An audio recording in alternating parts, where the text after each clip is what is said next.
ATS HDTV.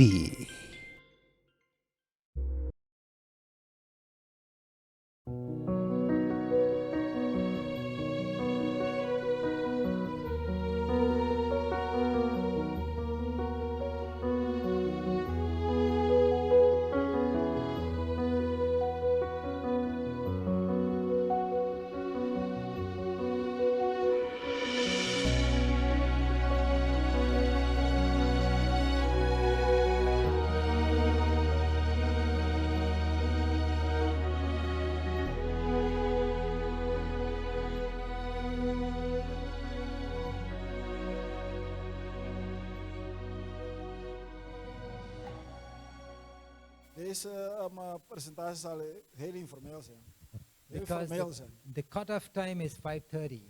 Wanneer we moeten stoppen is om precies 15 uur 30. So I've got 17 uur 30. yes. So I've got a lot of slides to show you, Ik heb heel veel slides dat ik aan u wil tonen. but I may be running through some slides. Ik ga misschien aan het rennen, versnellen door de slides. But if you are unable to follow, you can always stop me. Maar als je het niet meer kan volgen, dan kun je me altijd even stoppen. So before we begin the presentation, those of you who can kneel down, we'll kneel down for prayer. Laten we knielen voor gebed als u het kan. Our gracious and eternal Father, Onze genadige Heer in de hemel.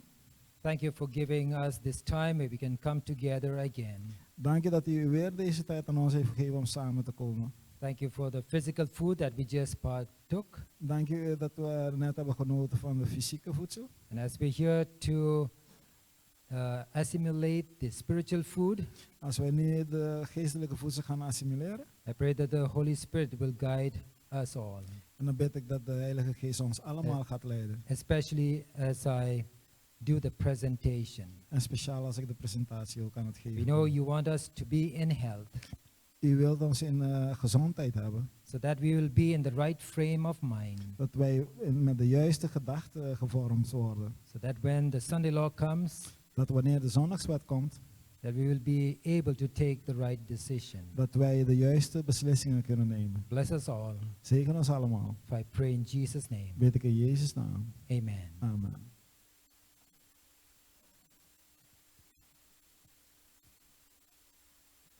Why is the health message important? Waarom is de gezondheidsboodschap zo belangrijk? Because we need to prepare our health for the coming Sunday law. Want wij moeten onze gezondheid voorbereiden voor de komende zondagswet. We have to have that clarity of thinking. We moeten een duidelijke helderheid hebben van gedachten. Dankjewel. So that when we have to make a decision, Zodat wanneer wij een beslissing moeten nemen, we will make the right decision. wij de juiste beslissing zullen nemen. You know, when you're under fear, Weet je, wanneer je onder angst een beslissing moet nemen, you cannot think clearly. dan kunt u niet met helderheid denken. I always remember my cousin and my uncles. Ik denk altijd aan mijn neven en mijn omen. When I go to their place Wanneer ik ga op bezoek bij hun and they live in the forest, en zij wonen in de bossen, they will always tell me, dan zeggen ze altijd tegen mij you should have the presence of mind when you're in the forest. dat je een helderheid van gedachten moet hebben wanneer je in de bossen bent. If a tiger comes in before you, Als een tijger voor je komt zitten, you have to use your head. dan moet je je hoofd gebruiken.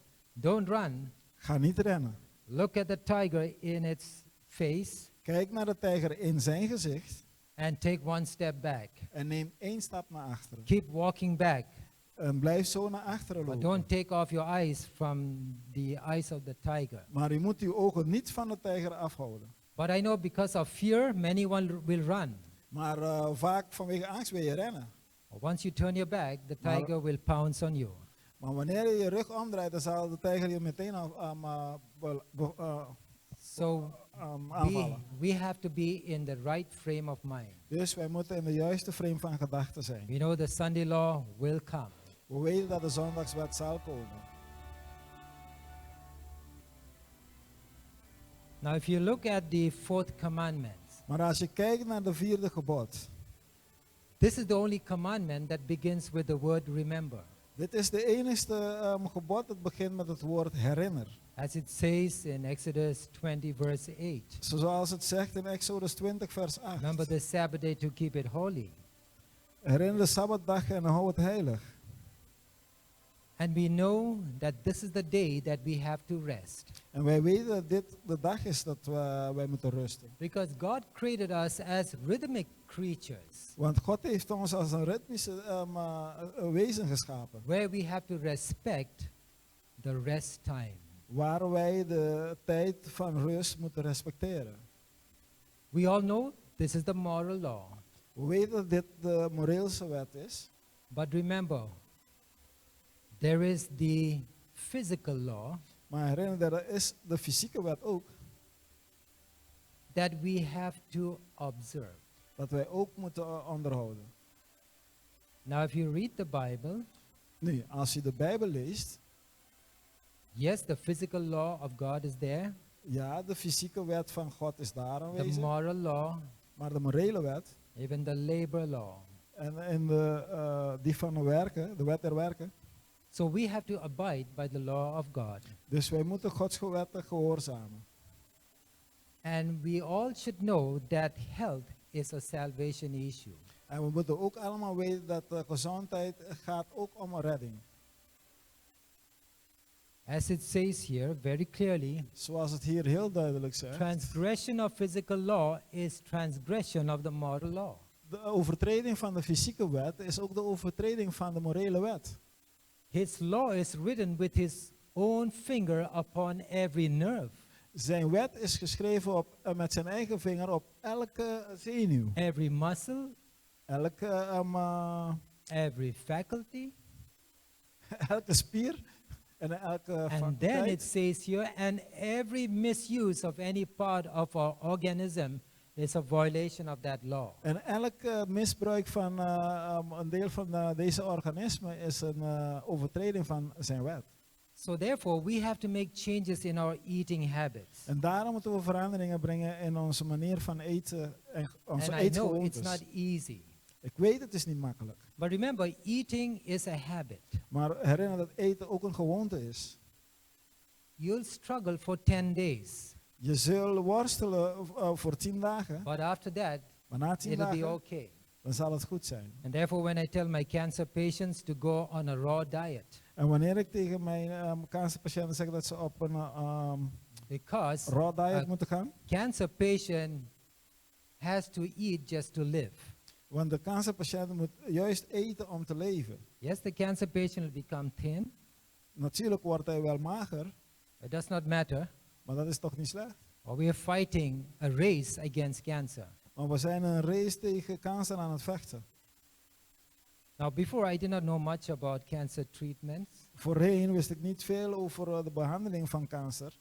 but after my mother died of cancer, Maar nadat mijn moeder stierf van kanker, then I realized I need to study more about cancer. realiseer ik me dat ik meer moet studeren over wat kanker is. Because in the mainstream medical world, Want in de normale medische werk, normally their treatment is what? To cut. daar is hun manier van behandelen altijd snijden. And at the time of operation, En op het moment van operatie, they boost the protein of the cancer patient very high. dan zetten ze de proteïne van de kankerpatiënt heel hoog. But remember that protein called casein Maar deze proteïne die ze caseïne noemen, is caseïne noemen, is dankjewel, the food for the cancer cells. is juist de voedsel voor de kankercellen. And so over the years, I began to understand. Dus over de jaren begon ik te begrijpen. And so all these foods that looks tasty are harmful for us. En dus al deze voedsels die als lekkernijen eruit zien, zijn slecht voor ons.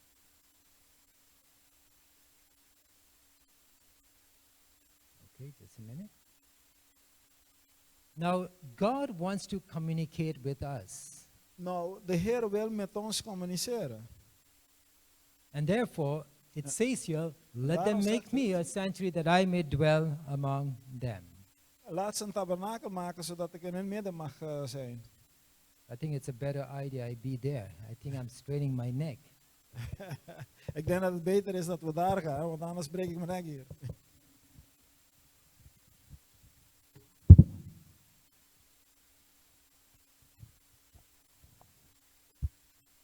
So now the question is, how does God communicate with us? En nu is de vraag, hoe communiceert God dan met ons?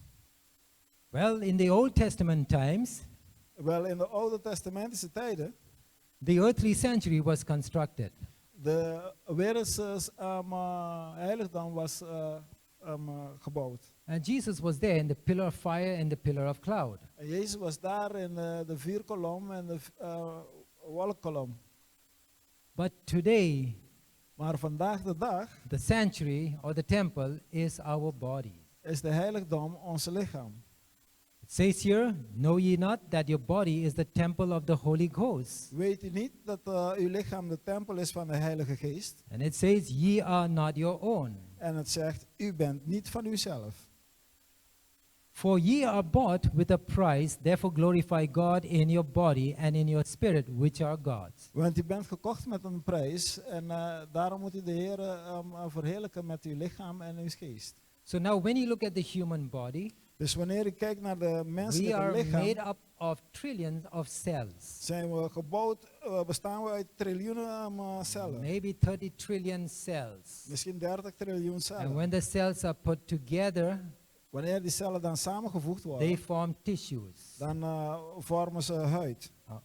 Weefsels. And when you dankjewel. put the tissues together, they form what? Organs. En wanneer je de weefsels samenvoegt, dan vormen ze And when- organen. And when the organs are put together, they form what? A system. En wanneer de organen samengezet worden, vormen ze een systeem. And so we have to keep our bodies in health. Dus moeten we onze lichaam in gezondheid houden. And so here it says in 1 Corinthians 3:17, En 1 Corinthians 3 vers 17 zegt het hier. if any man defile the temple of God, Als een mens de tempel van God bezoedelt, him shall God destroy. hem zal God vernietigen. For the temple of God is holy. Want de tempel Gods is heilig. So which temple are ye? En dan welke tempel bent u dan? So that means we have to keep our bodies in health. En daarom is het dat wij onze lichaam in gezondheid moeten Now houden. there's a quotation here that says, the brain nerves. Dat zegt dat hersenzenuwen, Now you know what are brain nerves? weet u wat hersenzenuwen zijn? Well, they are the neurons. Die zijn de neuronen.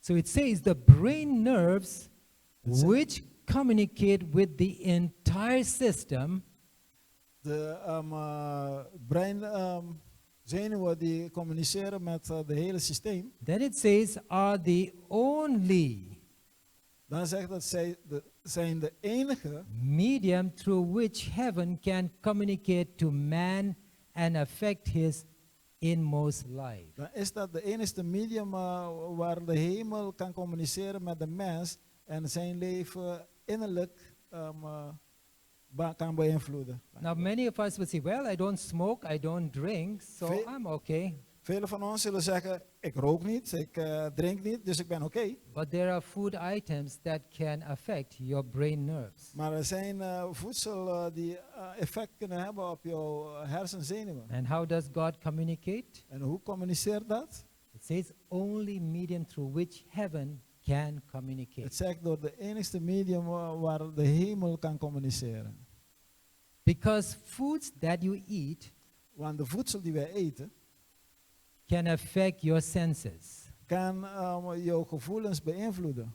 Now here it says neurons are nerve cells that conduct impulses and interprets information that comes through our five senses. Dus neuronen zijn zenuwcellen dat impulsen sturen en interpreteren, dus informatie vergadert.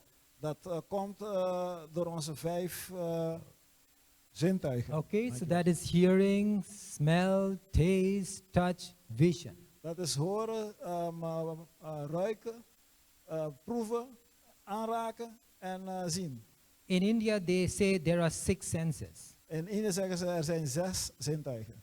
Now, those of you who are in India will know that. Zij die in India zijn geweest zullen dat Because they weten. talk about the third eye. Ze spreken dan over de derde oog. You know, you look at the $1 bill, you see the all-seeing eye. Als je naar de $1 brief kijkt, dan zie je de alziende oog. They say when you attain that psychic stage, Wanneer je dan je bevindt in de psychische staat, you can attain through meditation. dan kun je dan meditatie vasthouden. Better to say transcendental meditation, Beter zeggen transcendentale meditatie. where you keep reciting and reciting and reciting the God's name. Wanneer je blijft herhalen en herhalen van die godsnaam. Usually they'll say Om, O-M.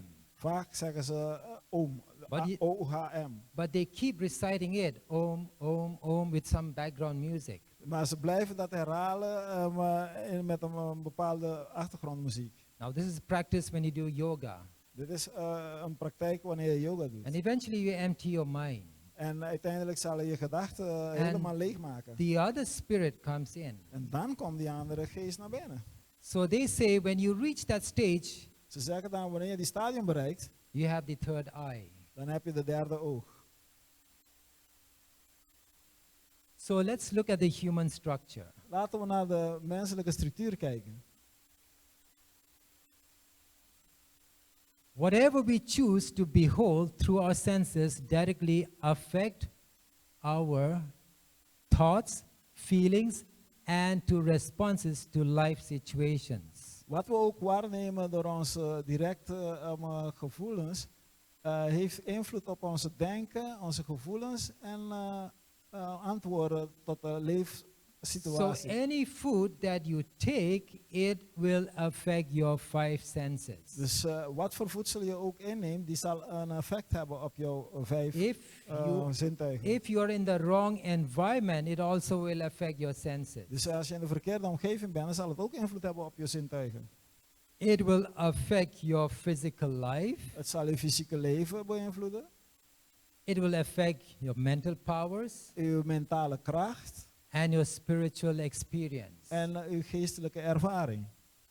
So to change the way we feel and act, we must change the way we think by choosing only good and spiritually inspiring information upon which to feed our thoughts. Dus om een verandering te brengen op de manier hoe wij voelen en hoe wij handelen, moeten wij een verandering brengen in het denken en wat we kiezen om als goede en spirituele geïnspireerde informatie te gebruiken om ons mee te voeden. The devil wants your mind. De duivel wil uw hersenen He beïnvloeden. wants you to think how he thinks. Hij wil dat je gaat denken zoals hij denkt. So how does he do that? Dus hoe doet hij dat dan? Now, whenever you walk into a bakery, Wanneer je binnenstapt in een bakkerij, nice aroma, een lekkere Dans. aroma komt op je af. how do you decide what to buy and what not to buy? Hoe kan je dan beslissen wat je koopt en wat je niet moet kopen? You see what's happening? The devil is penetrating your midbrain. Zo ziet hij, wat gebeurt is dat de duivel je middenhersenen is aan het penetreren. Your brain can be divided into 3 parts. Uw hersenen kunnen in 3 delen verdeeld worden. The frontal lobe, De frontal lobe, then the midbrain, de middenbrein and the subconscious mind, en de where you're... de onderbewustzijn, dankjewel. So, in your subconscious mind, In het onderbewuste van it u, will save the good things and the bad things. daar mensen zeggen vaak goede dingen en slechte dingen. And whenever your thought would go towards a bad path, Wanneer uw hersenen dan zich richten op een slecht deel, immediately the data is recovered from your subconscious mind. meteen worden data van onze onderbewustzijn naar voren gehaald. The subconscious mind does not know what is right and wrong. Uw onderbewustzijn weet niet wat goed is en wat is fout. So now the devil is very smart. Dus de duivel die nu heel slim is, He appeals to your senses. hij doet dan een beroep op uw zintuigen. Dank je. Therefore, when you talk about love, Daarom wanneer we spreken over liefde, Now, I had a very interesting talk with many preachers because I asked them, what is love? Ik heb een heel interessante gesprek altijd met vele sprekers, want ik vraag ze, wat is liefde? And they're not answering me. But what is love? Ze beantwoorden me niet, maar wat is liefde? Okay, let me ask this group here. What is love? Laten we deze groep dan vragen, wat is liefde? Okay, because, I know, Naomi knows it. Nee, It dat is weet. the principle. Het is de principe. Most people go by feelings and looks. Velen gaan op gevoelens en hoe iemand eruit ziet af. Oh, she may be a good wife for me because she's so pretty. Maar ze kan een goede vrouw voor mij zijn omdat ze zo mooi is. But after 1 month, she became a devil. Maar na een maand is een duivel in geworden. Because he went by feelings. Omdat je op de gevoelens af bent gegaan. So love is a principle. Dus liefde is een principe. Because Omdat if you don't look at love als je niet naar de liefde kijkt, from the point of principle, vanaf het punt van een principe, you can have many disappointments. dan kunt je vele teleurstellingen So now hebben. here the devil is taking you into a bakery, Nee, de duivel neemt je dus naar die bakkerij. and many people judge the item to be good by the smell and taste. En velen die zeggen dat die item goed is vanwege de smaak en hoe het ruikt. But no, you need to analyze it. Maar nee, je moet het analyseren. How overpowering that aroma may be. Hoe ook machtig die aroma mag zijn. But always when I go and I ask them, it has sugar? Vaak ga ik en dan vraag ik hen, heeft het suiker? Is it only white flour? Is het alleen maar witte bloem? Because whiter the bread, the sooner you're dead. Oké, die ruikt. Hoe witter die is, hoe sneller je dood bent. So I ask all these ingredients. Dus ik vraag om de ingrediënten. When I go to the supermarket, Wanneer ik naar de supermarkt ga, it's like going to the library. is het alsof ik naar de bibliotheek ga. And now the writings of the ingredients are getting smaller and smaller. En tegenwoordig worden de geschreven ingrediënten steeds kleiner, de letters. So you have to take a magnifying glass with you Dus je moet een vergrootglas met je meenemen. and zoom in the ingredients and see. En dan kunt u blijven inzoomen op de ingrediënten om ze te Every zien. product has sugar. Elk product heeft suiker erin. In order to extend the shelf life of the product. Zodat ze het levensduur van die product kunnen verlengen.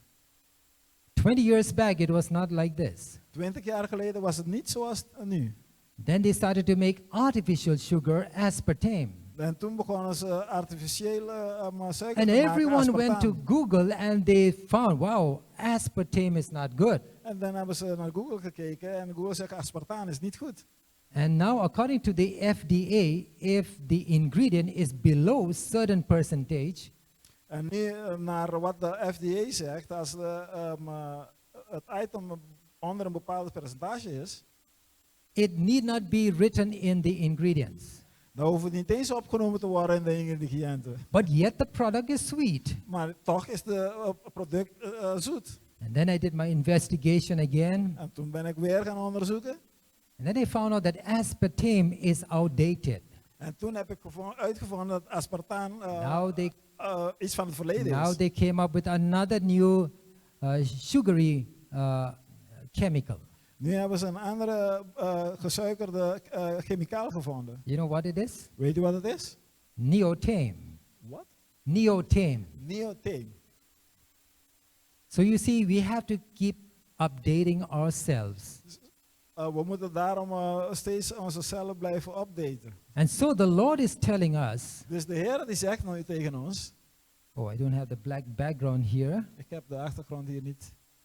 Let me try to read it, because this Nou, is a probeer te very lezen. important quotation from Sister Ellen G. White. Want dit is een belangrijke citaat van Sister Ellen White. Let me just give a background. Laten we die achtergrond veranderen. Just a minute, because I have all white text. Even een minuut.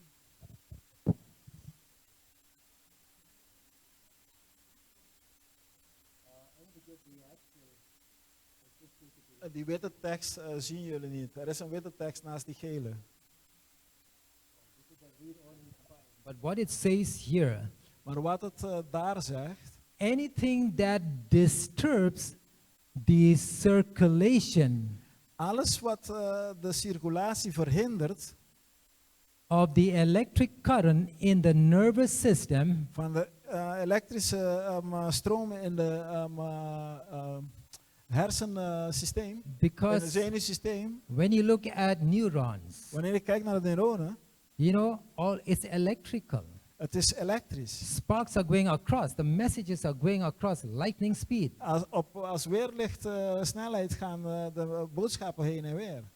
So anything that disturbs this circulation Dus alles wat deze circulatie dan belemmert, lessens the strength of the vital powers, die vermindert de kracht van deze vitale kracht. deadening of the sensibilities of the mind. Dat maakt dat de gevoeligheid van de hersenen vermindert, of eigenlijk dood. And therefore, when we were little children, En daarom, toen wij kleine kinderen waren, do you remember this song?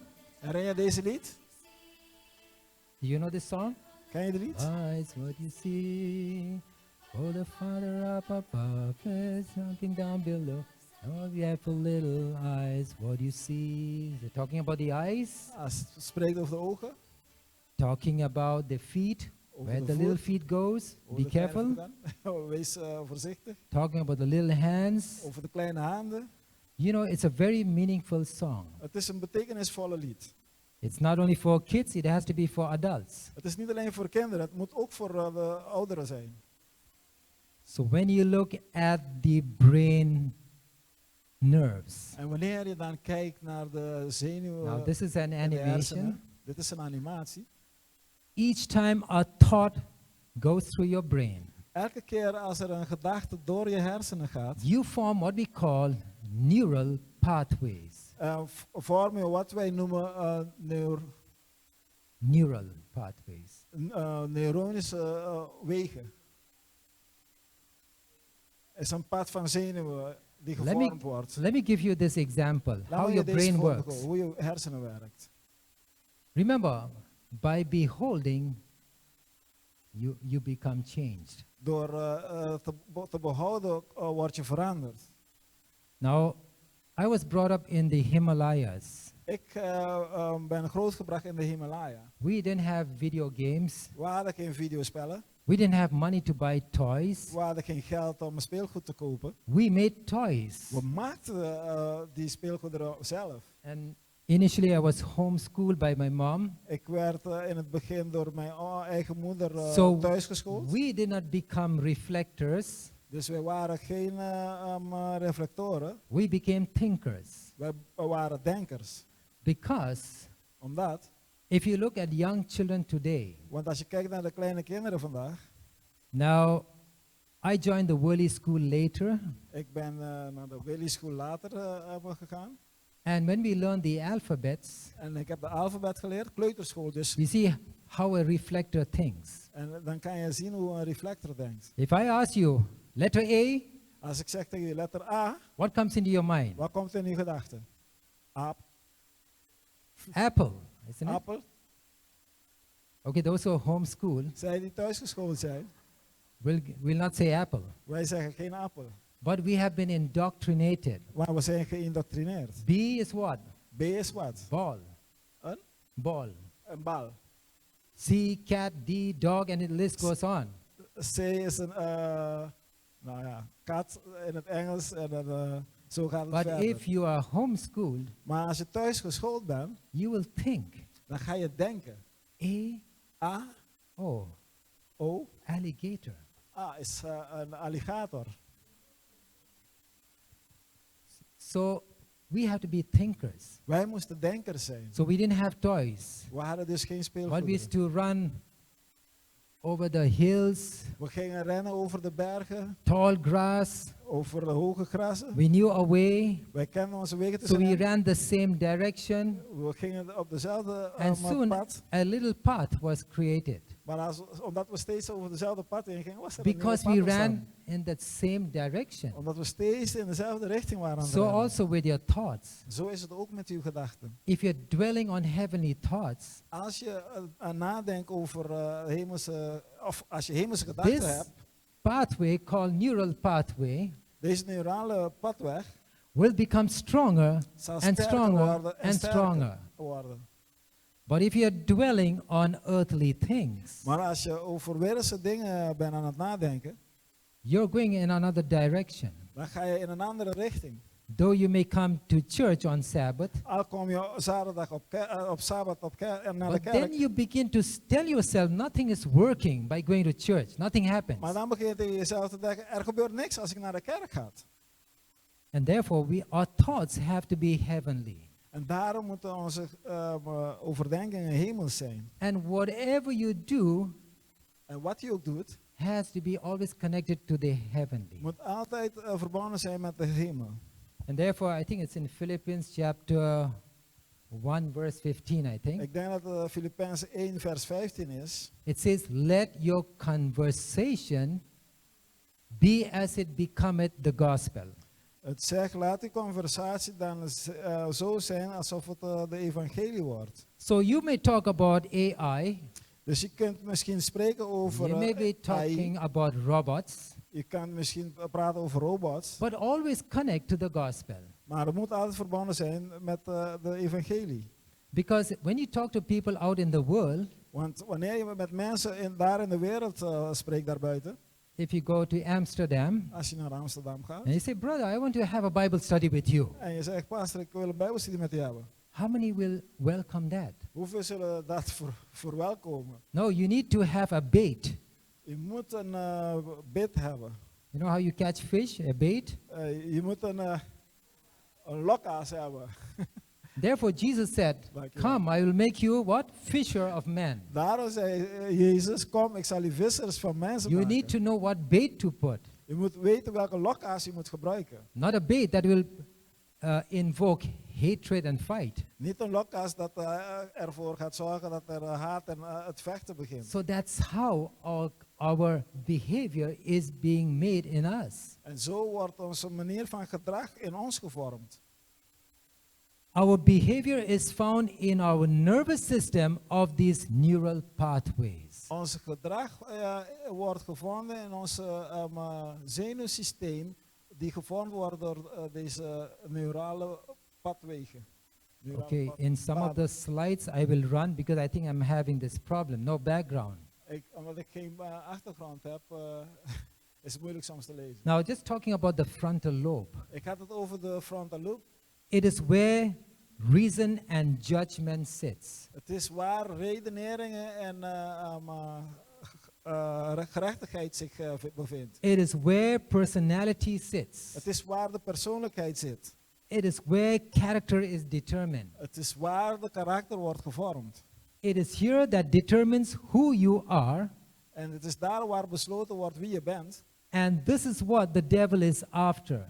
En hier jaagt de duivel op. And he wants your mind. En hij wil uw gedachten. You know, the devil wants to read our minds. Weet je, de duivel wil onze manier van denken kunnen lezen. And therefore today with technology, En daarom vandaag de dag met de technologie they want to tap your brain waves. willen ze uw hersengolven kunnen bereiken. In China, they're doing that In China zijn ze dat al aan het doen. because the politicians realized Want de politieke mensen realiseren zich that all the people look happy and smiling dat al de mensen lijken blij te zijn en aan het glimlachen zijn. when the political leader is giving a speech. Wanneer de politieke leider een speech is aan het geven. But since it is a communist country, Maar sinds het een communistische land is, they have to show that they are happy. moeten ze doen alsof ze blij zijn. But then they implemented this technology En toen hebben ze deze technologie toegepast.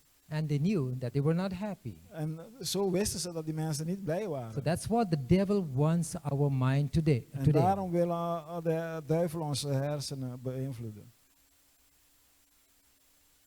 Okay, now here it says, talking about the frontal lobe, Sprekend over de frontal lobes, zegt het hier. if you go to this website, Het gaat over onze frontale hersenen. Je kan naar deze website gaan. NIH, National Library of Medicine. In de Nationale Bibliotheek van Medicijnen. It says, decrease frontal lobe function in people with internet addiction disorder. het verminderen van onze frontale hersenen, zijn functie in mensen met internetverslaving brengt tot een disorder. To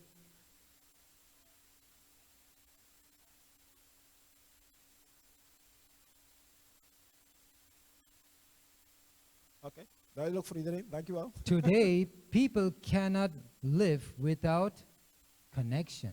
Vandaag de dag kunnen de mensen niet leven zonder een connectie te hebben. And therefore, the Pope is saying today, En daarom zegt de paus vandaag de dag, late Pope Francis, de overleden paus, he Francis, said we need to have a law to disconnect. hij zegt we moeten een wet hebben zodat de mensen zich afwenden van het internet. Because we have laws that says you have the right to work, Want we hebben wetten die zeggen dat je de recht hebt om te werken, but we don't have laws in the world the right to rest. maar we hebben geen wetten in de wereld dat zegt dat je de recht hebt om te rusten. You see, people who do not know about the Sunday law and the mark of the beast, Dus, de mensen die geen kennis hebben van de zondagswet en de merk van het teken van de beest, they think it's a great idea dan denken zij dat het een echt hele goede to idee have is a rest law. om een rustwet te hebben. And therefore, we as Sabbath keepers, En daarom wij als sabbathouders we have to impart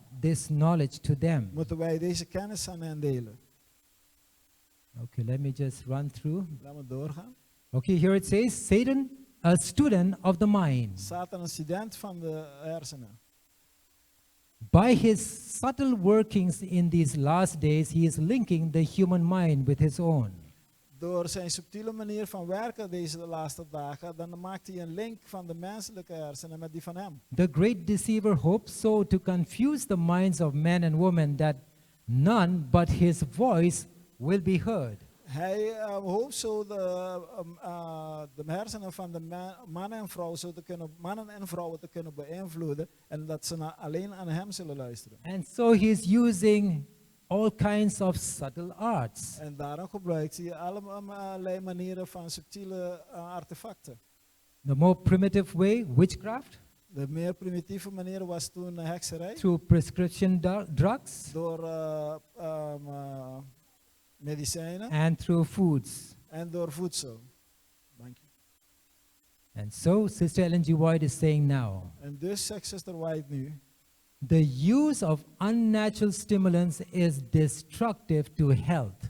het gebruik van onnatuurlijke stimulans is destructief voor het gezondheid. And has a benumbing influence upon the brain. En heeft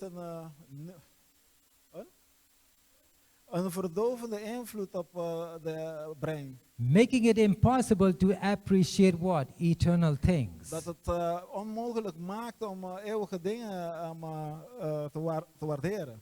And therefore, if you go to a big church En daarom als je gaat naar een grote kerk and you make an announcement en je zal daar een grote bekendmaking maken and say after the fellowship lunch, en zeggen dat na de we will potluck have a Bible study. wij een bijbelstudie zullen hebben, The church will not be packed. dan zal de kerk niet gevuld zijn. All have disappeared.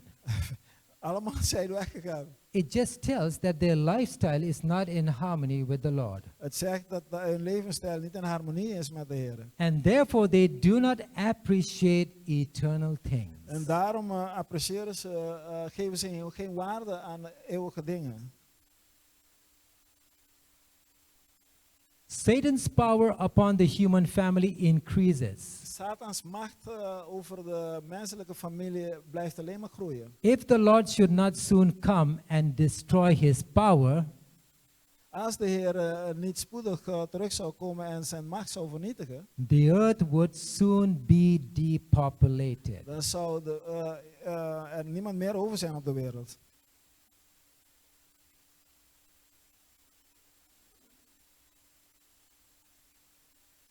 I'll be running through the slides, Ik ga okay, door de because slides. I don't know what time it is. I don't know how Ik weet niet many. hoeveel tijd is. I have one more hour? No, Half an hour? 27 minutes. Oh. Okay, I better run because there are certain important points that I want to share to you. Ik heb verschillende punten die ik belangrijk vind om met u te delen. So here it says the world is not heaven, het zeg je, de wereld is niet de hemel, but it's a preparatory place for us. maar het is een voorbereidingsplaats voor ons. So God calls for a reformation at every step. Dus de Heer die roept dan voor een reformatie op elke stap die we nemen. Okay, here it says, a religious life can be more successfully gained and maintained if meat is discarded. Het zegt dat een religieuze leven succesvoller kan groeien en behouden worden als de vlees zou weggedaan worden. Often I ermee. tell my patients, Vaak zeg ik tegen mijn why do patiënten, you want to get your minerals secondhand? waarom zou je mineralen tweedehands willen hebben? How do you get your minerals? Hoe krijg je mineralen binnen? By eating vegetables. Door groenten te eten. But the animals, they eat the vegetables. Maar de dieren die eten de groenten. And then you eat the animal. En dan eet u de beest, de So dier. why get second-hand minerals? Waarom dan tweedehands mineralen te veroveren?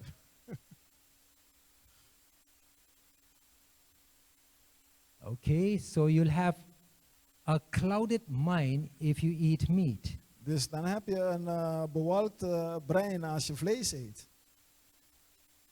And remember how God communicates with us is through your brain nerve. En als je herinnert hoe God met ons communiceert, is door je breinneuronen. So you have to keep your brain nerve in good health. En daarom moet je je breinneuronen in goede gezondheid houden.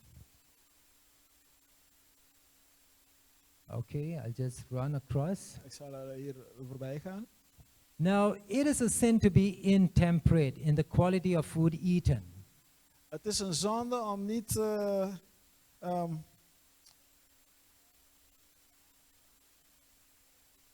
het is een zonde dus als je onmatig bent in zelfs de hoeveelheid die je eet. Dankjewel, zuster. So even good things you have to eat temperately. Dus zelfs goede dingen moet je matig eten. Now, let us try to understand the fundamental principle of how nature operates. Dus laten we proberen de fundamentele principes van hoe de natuur werkt begrijpen. Now remember, everything in nature is designed to be resilient. En herinner dat elk ding in de natuur is zo gevormd om veerkrachtig te kunnen It zijn. means Dank je. you will get a hit, Het betekent dat je dus een stoot zal but you krijgen, will come out stronger. maar je zal sterker eruit komen. Therefore, after a patient gets COVID, Daarom, nadat een patiënt COVID heeft gehad, yes, the immune system fights against it, de immuunsysteem vecht daartegen, but now you become stronger. maar nu wordt hij sterker. Now, when they give you the jab, Maar wanneer ze je de spuit geven, they're giving you what we call specific antibodies. dan geven ze wat ze zeggen dat het een specifieke antilichaam is. What they're saying, we are educating your immune system Zij zeggen, we zijn je immuunsysteem les aan het to geven. identify the coronavirus. Om de coronavirus zo te kunnen identificeren. And that's what the world believed. En dat is wat de wereld ook nog gelooft. But when God created the immune system, Maar toen God de immuunsysteem God schiep, gave us the non-specific antibodies. heeft God ons de niet-specifieke antilichamen gegeven. It means Het betekent when a virus comes, dat wanneer een virus naar binnen it can komt, come by whatever name, hij kan op welke manier dan ook komen, but the non-specific antibodies will kill it. maar de niet-specifieke antilichamen zullen het doden. Whereas the specific antibodies Terwijl de specifieke antilichamen can only recognize the coronavirus. kunnen alleen de coronavirus herkennen. So the X virus will escape. Zo de andere type virussen zullen And the doorgaan. secret is to keep your immune system always optimum. En daarom is het geheim dat je je immuunsysteem optimum moet houden. Therefore, hardly I fall ill. En daarom ben ik bijna normaal nooit ziek. At times I do Soms ben ik het wel, because I overwork. omdat ik soms overwerkt. And that's not good for me. En dat is niet goed voor mij. Sleeping late and getting up early. Laat slapen en vroeg opstaan. So here, when God created man En hier, toen God de mens schiep and everything on this earth, en alles hier op aarde, God said it was very good. zei God dat het heel goed was. But God knew that man will become abusive. Maar God wist dat de mens een beetje misbruik zou maken. Now, if you look, En als je nu kijkt the life in the time of Genesis, naar het leven in de tijd van Genesis, see how long Adam lived, 930 years. kijk naar hoe lang Adam heeft geleefd, 930 jaar. Methuselah, 969. Methuselem zelfs 969 jaar. I know many of us would want to live this long, Ik weet dat veel van ons zo lang zouden willen leven, but not now. maar niet nu. And as you come to the New Testament, closer to the New Testament, Als we dan overkruisen naar het you Nieuwe see Testament, how the ages are decreasing. dan zien we dat de jaren zich verminderen. And today it's 70 years. En vandaag de dag is het 70 jaar. You see what is happening? Dus wat gebeurt er Because eigenlijk? man is abusive. Omdat de mens misbruik maakt. And therefore God endowed man with a so great vital force in man. En daarom gaf God aan de mens een zo grote vitale macht. How much did he put in Adam? Hoeveel heeft hij dan in Adam gezet? God put 20 vital force in Adam. God heeft 20 maal de vitale macht in Adam gezet. And today we have only one. En vandaag hebben we alleen maar één. Had God put only 15 vital force, Had God alleen maar 15 gezet, man would have become extinct. dan zou de mens uitgestorven zijn. Therefore God is saying, ye are the temple of the living God. Daarom zegt God, u bent de tempel van de levende God. So do we have to give an account to God? Oké, moeten wij dus dan aan God verantwoording leggen? Afleggen. Okay, go to Romans 11:12. Ga naar Romeinen 11, vers 12.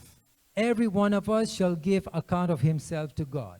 Romeinen 11, vers 12 zegt dat elk een van ons bij God ons moet verantwoorden. Next, is health a salvation issue?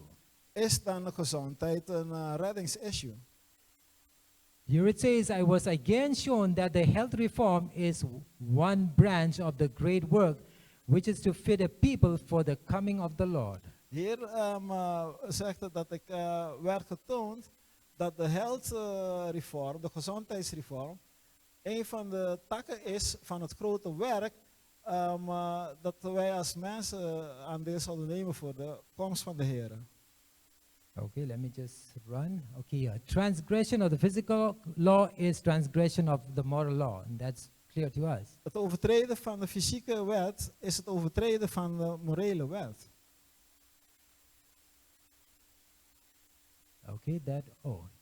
Okay, I'll skip that. Ik zal dat overslaan. Okay, here it says, Hier zegt het, this indulgence in any of the members of the human family is what? Is sin. dus als wie dan ook van de lid van de menselijke familie zich daarmee bezighoudt, is het zonde. The eating of food that does not make good blood is working against the laws of our physical organism and is a violation of the law of God. Het eten van voedsel dat slecht is voor ons, het maken van goede bloed, werkt tegen de wetten van het fysieke organisme. En daarom is het ook een overtreding van Gods wet. So whatever you eat is to make blood. Wat je ook eet, is om bloed te maken. If you're eating unhealthily, you make bad blood. Als je ongezond eet, dan maak je ongezonde bloed. And often I tell myself, En vaak zeg ik tegen mezelf, if you eat fast food, als jij fastfood eet, you make fast blood. dan maak je fast blood. So you have to eat healthily. Dus je moet een gezondere manier van eten hebben. The light God has given on health reform is for our salvation and the salvation of the world. De licht dat God heeft gegeven op het gezondheidsboodschap is voor de redding van ons en de wereld.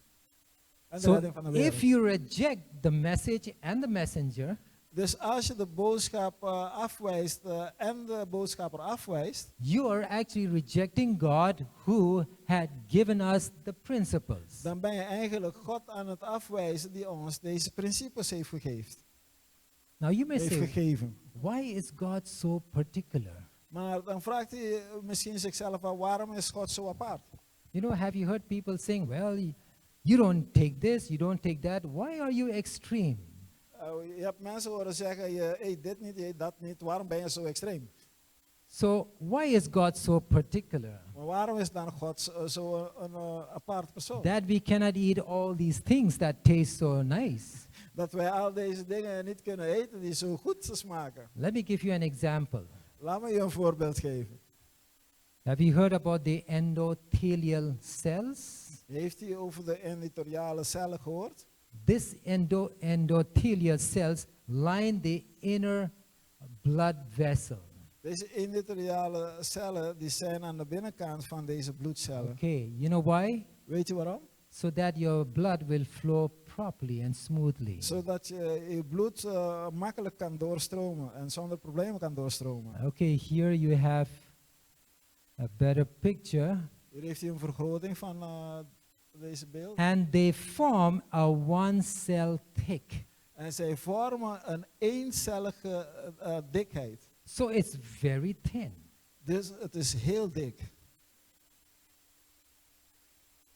Oh, tin. Yeah, thin. Oh, sorry. Het vormt eencellige dikheid, dus het is heel erg dun. And the endothelium cells, they produce what we call nitric oxide.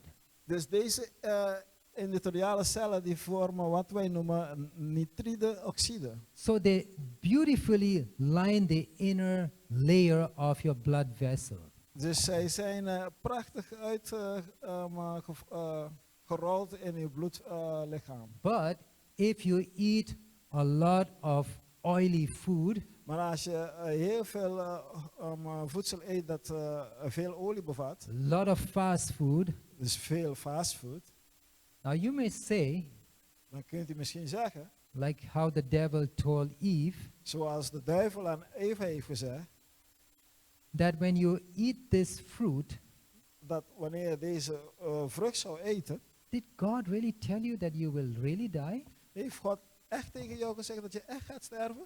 When Eve ate that fruit, Toen Eva die vrucht at, she didn't fall dead immediately, is ze niet meteen doodgevallen. but later she died. Maar later stierf ze wel. So also with such unhealthy food, Zo is het ook met zulke you ongezonde may be voedsel. young. Je kunt misschien jong zijn. You can eat all kinds of foods. Je kunt alle typen voedsel eten. Nothing is happening, Niks gebeurt er.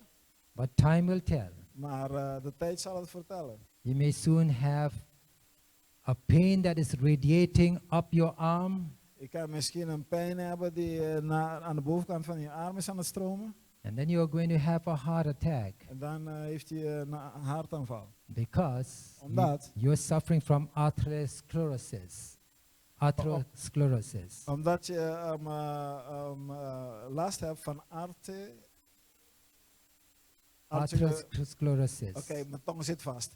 Dat. Now, if you look at the advertisement in McDonald's, Als je kijkt naar de reclame bij McDonald's, have you seen this advertisement heeft u deze reclame gezien? that says, Dat I'm zegt- loving it? Dat ik ervan houd. Okay, yes, I'm loving it. Ja, dat ik ervan houd. So I said, loving what? En ik zeg, van wat hou ik? Loving atherosclerosis. Ik hou van atherosclerosis. So here, the oily foods, the fatty foods destroy your endothelium cells. Dus die olievoedsel, die vernietigt jouw endotheliale And the cellen. inner layer of your blood vessels gets destroyed. En de innerlijke laag van je bloedsysteem wordt vernietigd. And becomes sticky. En het wordt plakkerig. And soon Dank je. a plaque is formed. En plotseling is daar een plak die gevormd is. Your blood vessel comes smaller. Uw bloedsysteem wordt smaller. Your BP goes up, Jouw blood pressure, bloeddruk gaat omhoog. and gets smaller. En wordt kleiner. And when it's more than half, En wanneer het minder dan de helft is, the symptom that you will get de symptoom dat u gaat krijgen, is a heart attack. is een hartaanval. And now with the jab, Maar nu met die spuit, even 8-year-olds are dying, gaan zelfs 8-jarigen dood. suffering from myocarditis. Die last hebben van myocarditis. Myocarditis is hart. Hartontsteking. And so you end up in a luxurious hospital En dan eindig je in een luxueuze ziekenhuis. with a luxurious price. Met een luxueuze prijs. This is what is happening today. Dit gebeurt vandaag de dag. And Sister Ellen G. White says it is a sin to be sick Zuster Wijs zegt het is een zonde om ziek te zijn. because you're transgressing the physical law. Omdat hij de fysieke wetten overtreedt. And therefore, whenever I pray for patients, Daarom wanneer ik bid voor patiënten, I have to give the health message. dan moet ik de gezondheidsboodschap I geven. have to make the patient understand that he does not repeat the mistake again. Ik moet de patiënt laten begrijpen dat hij die fout niet nog een keer herhaalt. And by God's grace, he can become an overcomer. En dan door Gods genade kan hij een overwinnaar zijn.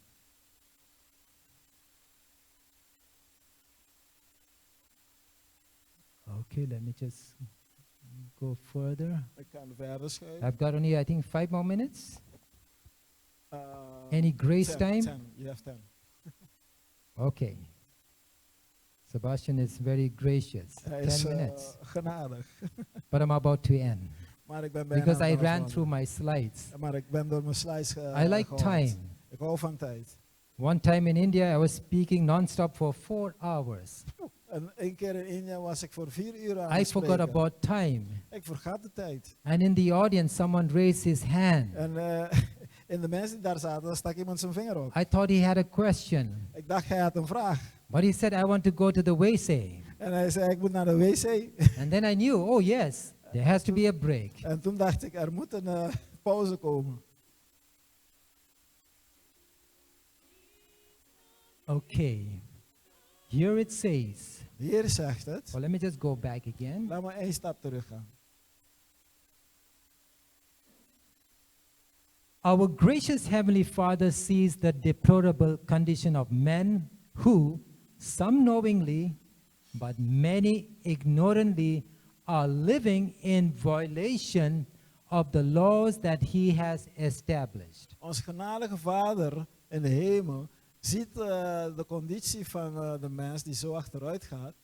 Dat ze wetende, maar toch zo ontwetend als een leven.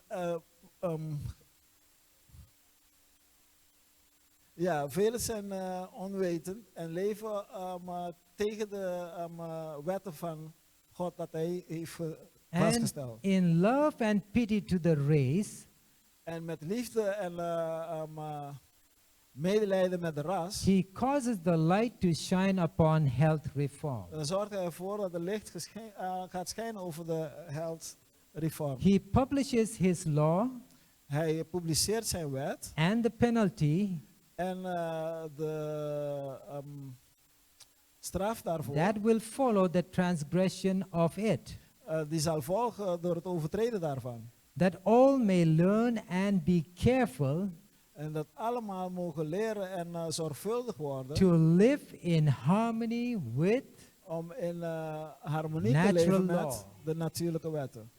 He proclaims His law so distinctly Hij brengt zijn wetten zo duidelijk naar voren and makes it so prominent en maakt het zo prominent that it is like a city set on a hill. dat het is net als een stad die op een berg staat. Now in India, we have the counterfeit health message, In India hebben we de tegenover de neppe That is- namaakwet that is given by the Ayurveda. die door de Ayurveda wordt gegeven. They also talk about the health message. Zij spreken ook over de gezondheidsboodschap. They are vegetarians, Zij zijn ook vegetariër. some are vegans, Sommigen zijn helemaal vegan. but they don't have the health message that you and I have. Maar ze hebben de gezondheidsboodschap niet dat jij en ik hebben. 8 minutes, okay. All accountable beings can understand it if they will.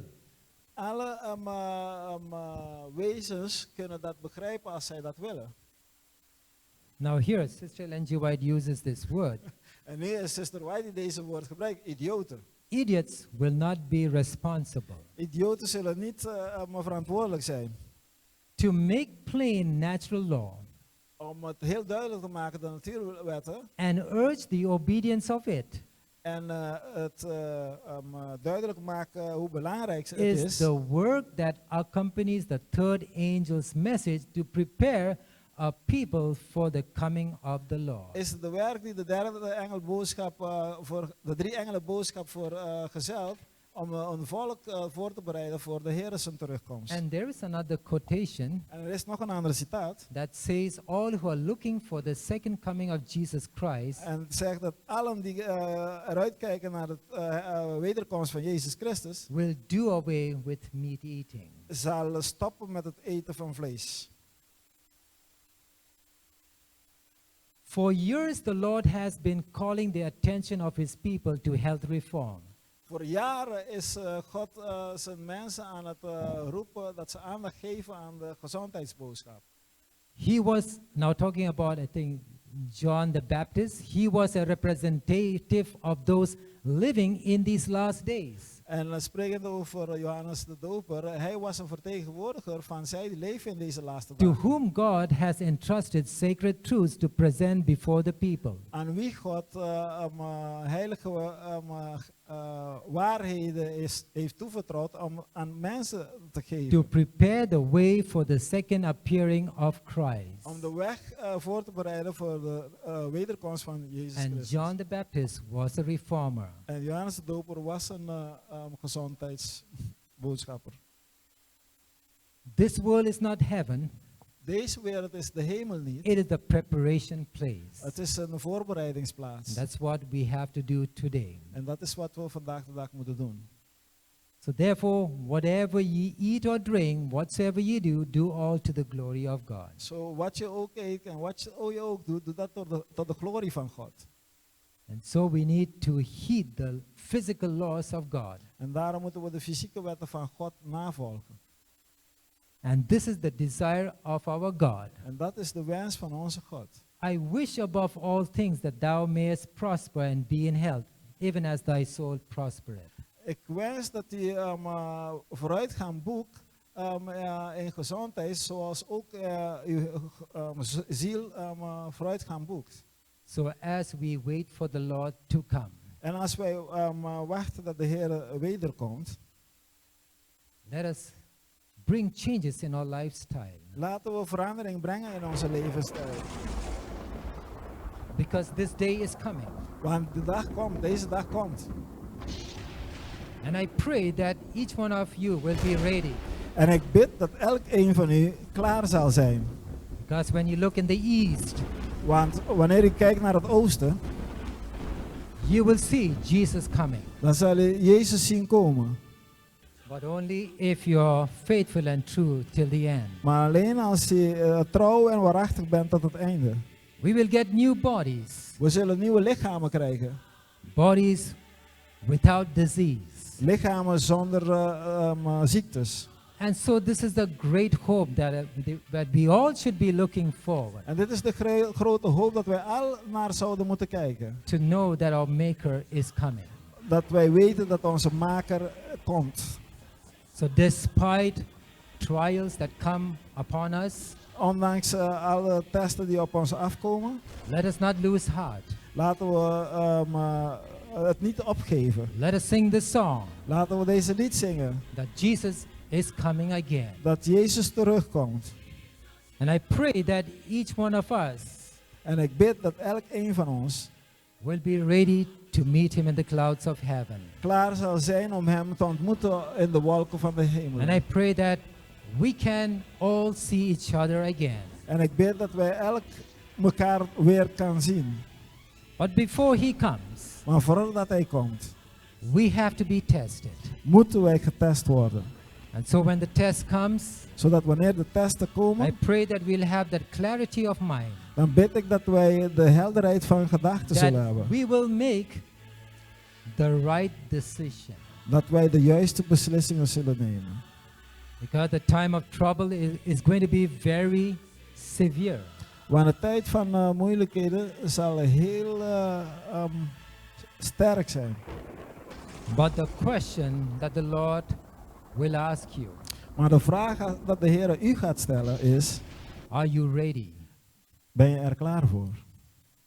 Just by having your name in the church book cannot save you. Door alleen uw naam in de kerkboeken te hebben, kan u niet redden. You may look pious and godly outwardly, Je kan heel goed uitzien van buiten en goddelijk uitzien van buiten. but what is in your heart? Maar wat leeft in uw harten? God sees everything. God ziet alles. So may God bless you. Mogen de Heer u dan zegenen. It was a quick presentation, Het was een snelle presentatie, but I pray that you were blessed. maar ik bid dat u gezegend Now, if you wordt. want the PowerPoint, you need to give me your mobile number, WhatsApp, and email address. Maar als je de presentatie wil hebben, dan moet u mij uw mobiele nummer en wat voor WhatsApp is, of uw e-mailadres geven aan So mij. may God bless you, Mogen de Heer u zegenen and we'll kneel down for prayer. en we gaan neerknielen voor gebed.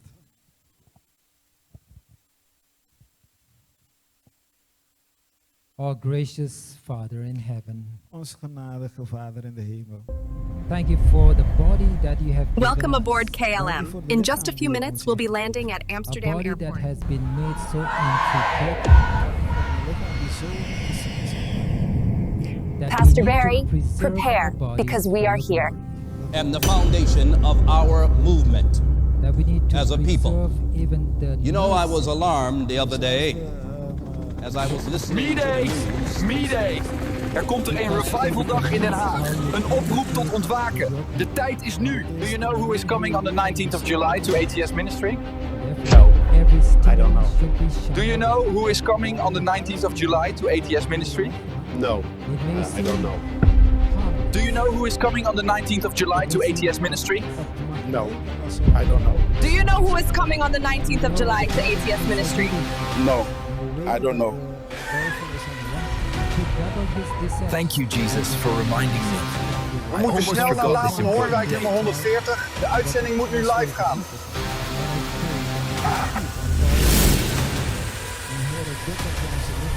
We moeten snel naar Laan van Hoornwijk nummer 140. De uitzending moet en nu live gaan. Have you heard the good news? We need revival. Do you know that Pastor Maurice Berry is coming to ATS Ministry? Tickles me. We need more of the Holy Spirit. And we need to be led by God's Spirit. And we need to be bearing the fruits of the Spirit one towards This another. coming Sabbath, you have to be at Laan van Hoornwijk 140 in Den Haag. Don't be too late and don't miss the date. You're all invited to ATS Ministry, Quaid, July 19th. Pastor Barry, you have arrived in the Netherlands. Are you ready for the revival?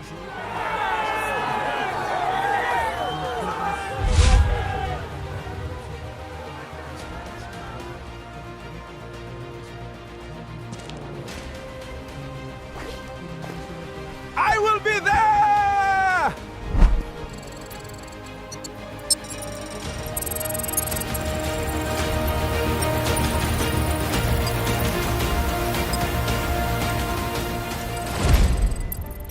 Ik kan niet bij jou komen, schatje. Ik ga naar de kerk. Pastor Barry gaat vandaag preken.